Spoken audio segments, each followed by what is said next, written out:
And now, here's your host of Shaping Success, Wes Tankersley. What is up, everyone? Welcome to Shaping Success. I'm your host, Wes Tankersley. We're back with another Treasure Valley episode. We've got Nick Hoffer here, owner of Hoftac Industries, 208 Golf, and a bunch of other stuff. It's Those are the primary ones. Yeah, those are the big ones right now. But yeah. You know, we talked quite a bit before here, but I had Trevor Hill at Barclay and Hill had told me, he's like, you got to have Nick on. You got to talk to him. And I'm like, okay. And then I don't know, in the back of my mind, because that's probably been 3 or 4 years ago when you just were you missed me in my prime. That was back when I did a lot of podcasts. You did your own, right? Well, I did my own, but I also was on a few. I traveled to New Jersey and did Fireside America, like some pretty decent ones. I had my story dialed back then. Now you guys are going to get the raw version. Yeah, but I think the funny thing is we talked a lot about like social media marketing, things like that, and you're pretty big in it. I noticed, like, just looking at your social media, because I never really dove into it until recently, but I knew kind of who you were, and I knew what you were doing, and I knew about the holsters and everything, and it's just crazy how that kind of started. So let's get just like a little bit of, how did that start? What got you into that? Because this is like a huge story, right? There's a lot of things. The holster part or the social media part? Let's start with the holster part. Okay, I was like, it's kind of interlaced. Yeah, it's all going to run into each other. So the holster part just kind of came from, like, I was a part of some other businesses growing up, and like I've known since I was 12 years old I wanted to be self-employed. Mm-hmm. So I usually tell the story. I remember I was 12 years old. My dad owned Hoffer Fitness Services, and he installed gym equipment in gyms and home gyms and the rubber flooring that you see in the gym. So like Mountain View High School, when it was brand new, me and him did the floor in that. And I remember driving on, I think it's Franklin, in his work truck, him explaining to me, like, we were going to go to Sun Valley and install some gym equipment. And I was like, this is what I want to do.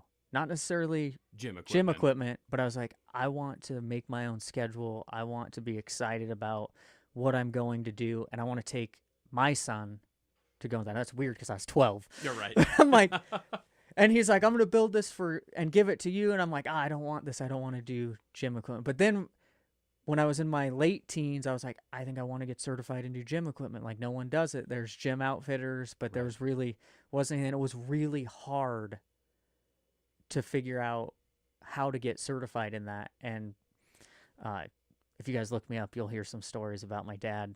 We don't want to go into that. That's a long ways, but he happened to be in prison at that time. Oh, geez. Yeah. He ended up becoming a drug and alcohol counselor after going to prison. That's kind of what sent him there.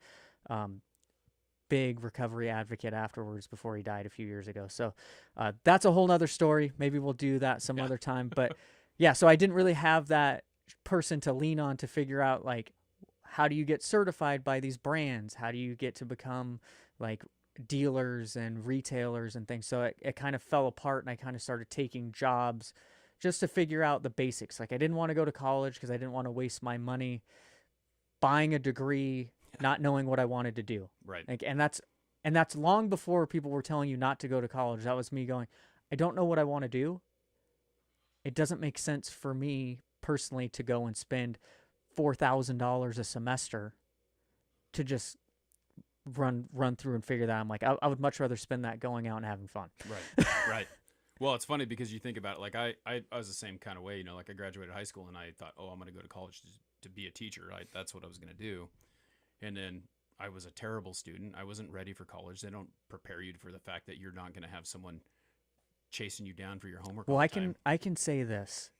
I'm a horrible student. I'm a horrible learner. Uh-huh. I'm extremely smart, but only in the things that I want to learn.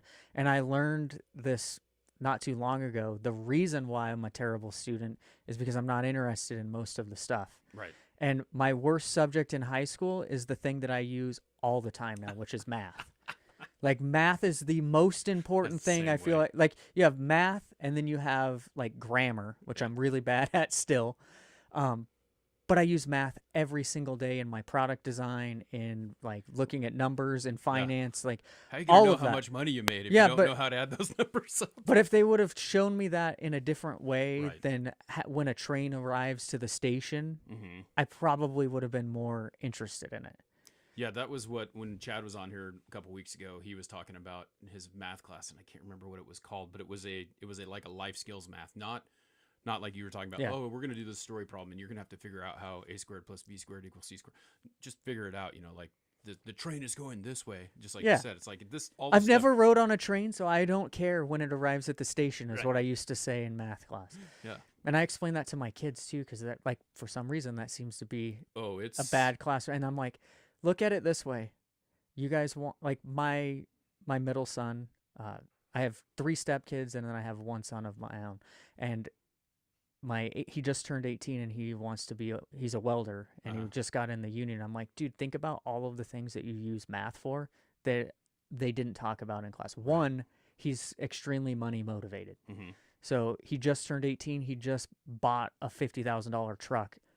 No, his own credit, his own Right. money. He put $15,000 down, like, and he understands math through money, right. and he understands math through welding.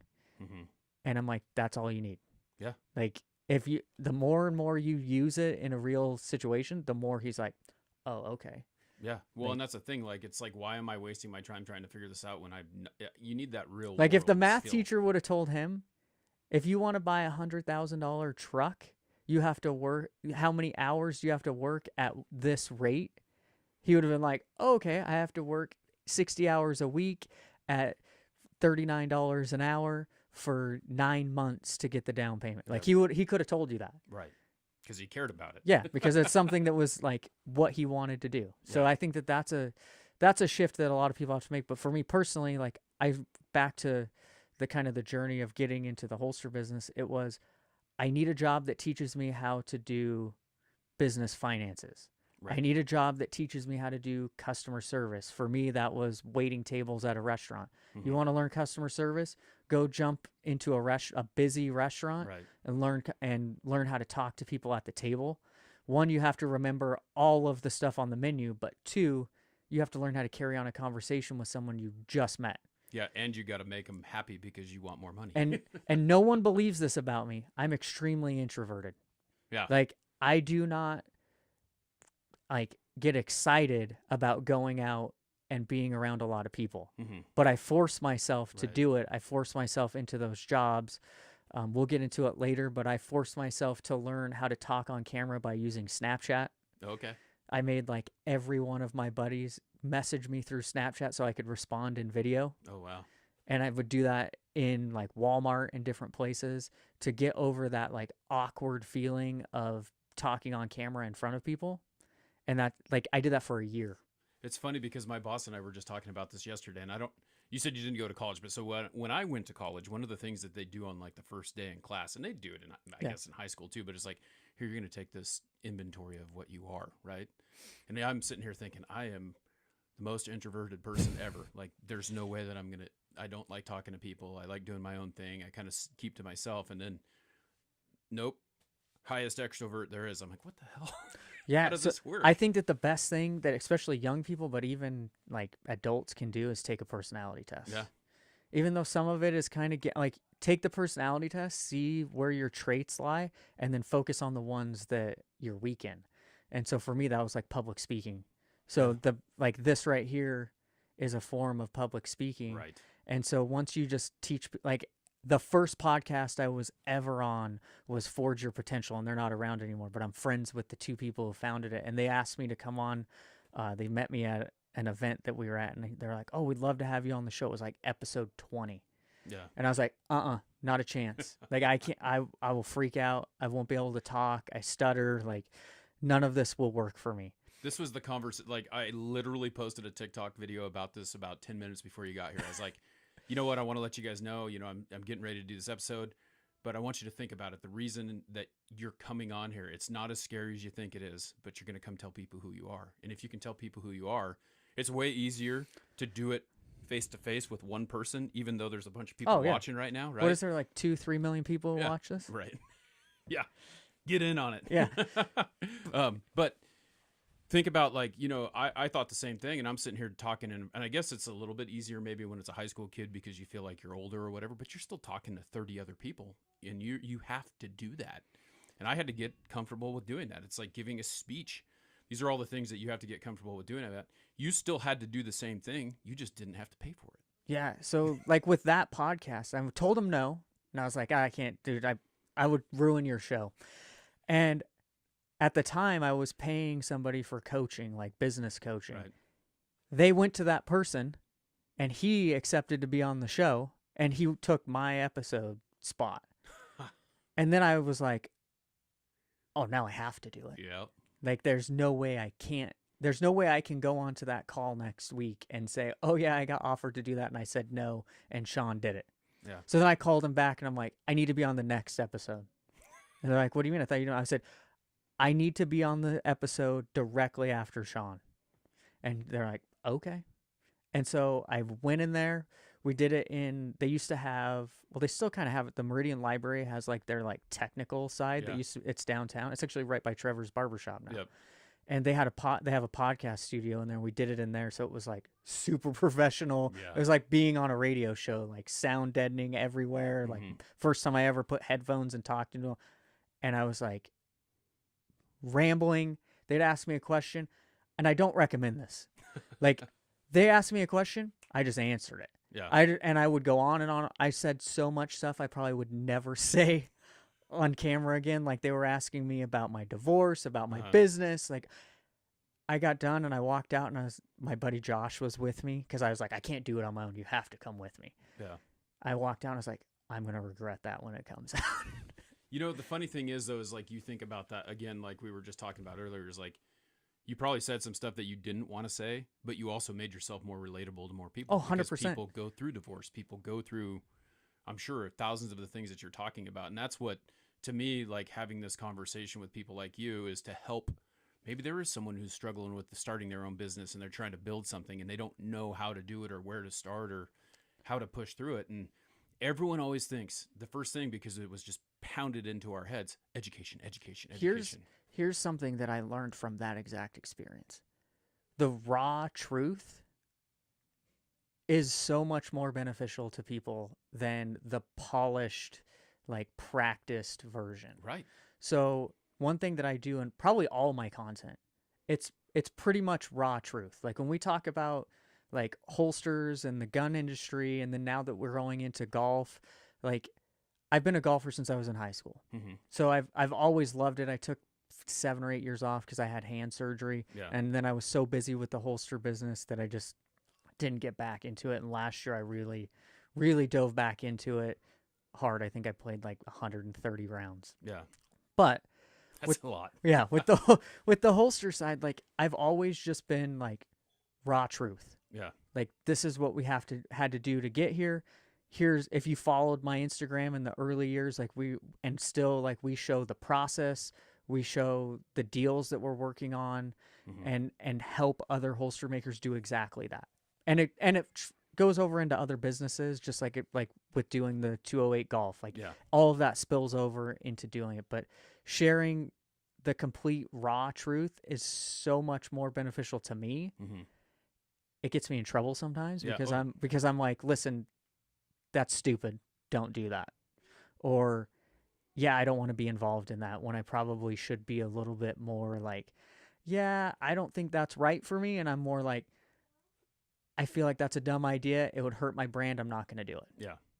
Like, it's weird. It just, I don't know. I mean, it's interesting because like you just like you said, like the biggest thing that people have though is that crutch is I'm not going to post at all. Like I can't do this at all. so I told you about those 300 Instagram live episodes that I did. That's exactly what that was. So it was literally a challenge to the people in that group to go live and do a podcast interview at the same time. So the criteria at the beginning was, have you ever done a podcast? Have you ever gone live on social media? If you haven't done either, I want you next Friday on my show. Yeah.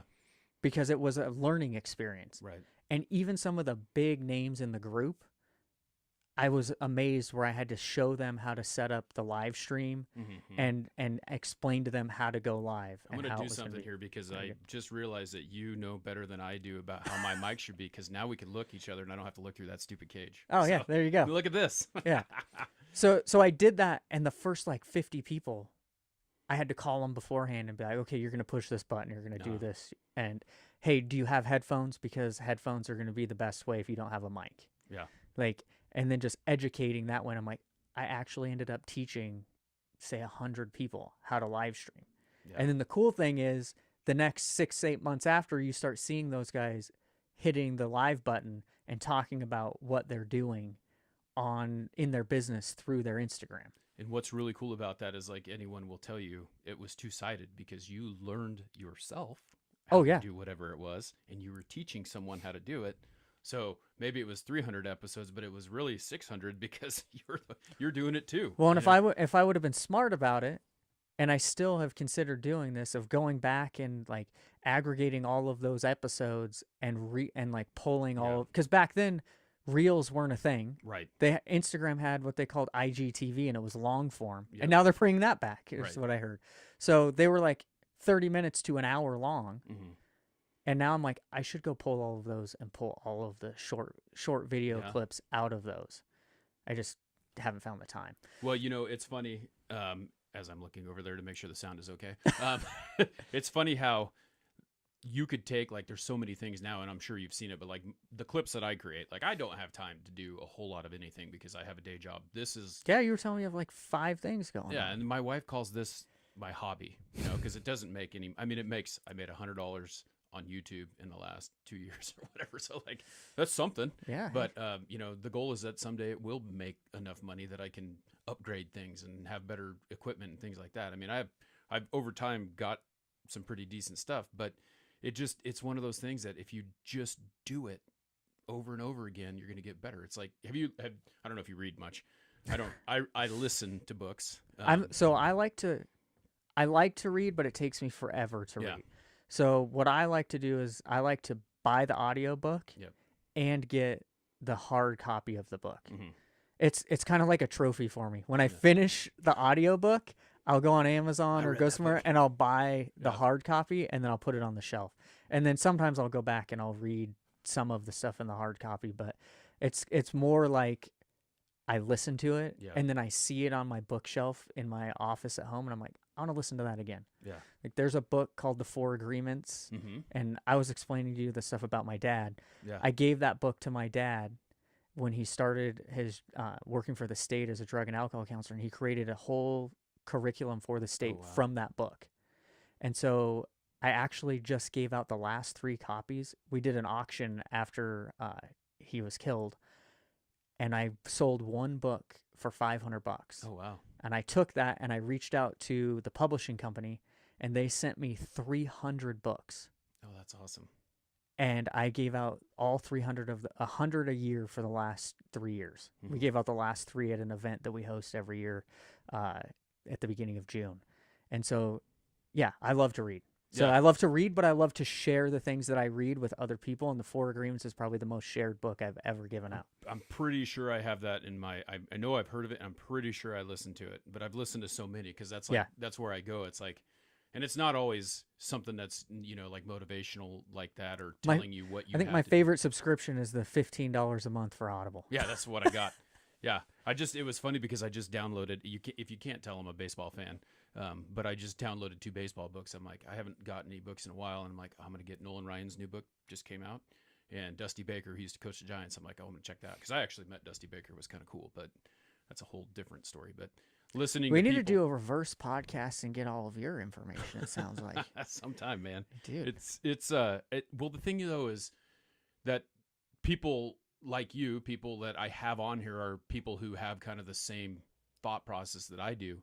I'm just gleaning. I'm doing the same thing that you were doing with the Yeah. 300 episodes. I'm gleaning information from you and sharing it with other people. So if most people don't know, like, when we do interviews and podcasts, like you said before, it's two-sided. Yeah. Like, I was bringing people, even with the Range Minded podcast when I was a co-host there, I'm like, let's get this guy on, because there's questions that I want to ask him, or even for you, it's like, I want to ask you a question, but you probably aren't going to respond to me through Instagram DMs if Right. I'm like asking you a question. But if I'm like, hey, you want to come on my podcast and speak to the 30 people Yeah. that I have on my show, and they're like, "Oh, absolutely," because they're getting that content and that exposure, Yeah. and then I can go, "Okay, I want to know this, this, this, and this," and I can phrase it as, "So, what would you tell people if they wanted to start a holster business today or any business?" Right. And then I can get that, Yeah. and then I have it recorded, Yep. and I can go that's- back. To me, like that's kind of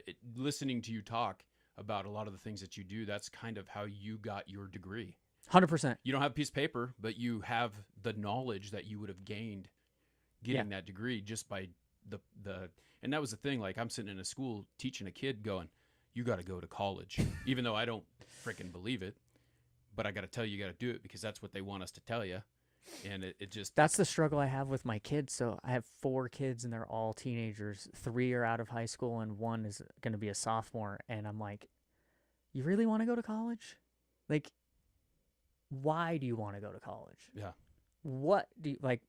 My one 18-year-old son is a second-year apprentice in the sheet metal union. Mhm. I'm like, that's the schooling that you need. If you want to be a Yeah. welder, go be an apprentice in the union. Get your certifications. He graduated high school with all of his certifications. Started his apprenticeship as a second year. Yeah. Boom, ahead. My daughter